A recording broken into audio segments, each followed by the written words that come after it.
Welcome to another Creature tutorial. This tutorial will address some common rigging and posing errors in Creature and attempt to rectify them. This tutorial assumes that you already know how to rig and animate in Creature.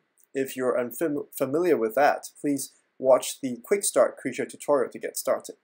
Okay, so in this case here, I have a bunny rig, as you see on the screen, and there is a problem with this rig.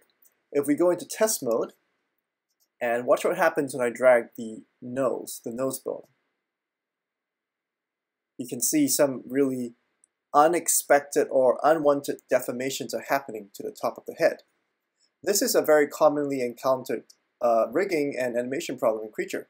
Oftentimes you go in and construct your character rig, and it looks all great. You apply the auto weighting, and what happens later is you get unwanted distortions in your rig. Ideally, what you actually want is this bone to just deform a much smaller portion of the face. In this case, you probably just want the bone to deform the nose, and everything else should just keep the shape. The forehead should remain the same and not become warped or distorted.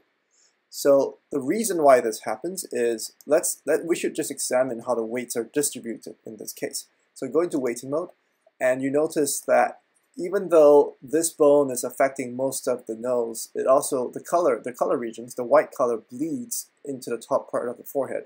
And that's why when you actually drag the tips of the nose bone around, the top part of the forehead is also influenced by it. There are a couple of ways to fix this problem. The easiest way, or well, not easiest, but most direct way, is to use manual weighting and manually paint weights. But we can also employ Creature's powerful auto weighting tool to fix this problem. So let's click on auto. Now, in this case, what I actually want is for the auto weighting to automatically weigh this bone with the head, but I don't want the weighting to bleed all the way up into the forehead. And the way to solve that is to reduce the influence of this bone. You notice that at the beginning, when the default options are an influence value of 0.6. What I want to do is reduce the influence so that this bone has a lower region of influence, so it doesn't actually bleed the values that much. The other thing I can do is to reduce its radius as well. And both of these settings, these tweaks to these parameters, will help you reduce the amount of distortion caused from this bone on the rest of the head. Now, once you've done that, once you've set all the correct parameters, you should click Apply. You're asking, why not apply to all? Well, apply to all is going to actually apply these weighting parameters to every single bone in the bunny's body. That's not what you want, because let's assume that the rest of the weighting is actually valid. All you care about in this case is for the correct weighting to be applied to this bone. So we actually click just Apply, and this will apply it to this current bone. So let's click Apply. There, you see? Immediately these regions have become darkened, and only this part has been lightened up. Let's go to test again and see what happens.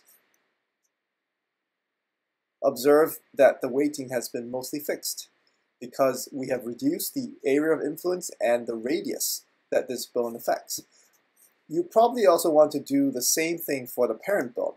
Now in this case, what we did before was we reduced the influence of the child bone. In this case, for the parent bone over here, for the head bone, we actually want to increase the area of influence. So let's go to Weight, go to Auto, and let's increase this guy's influence and increase this guy's radius. And this time, again, just apply. Not apply to all, but apply. Because all we want to do is to set weighting on this bone.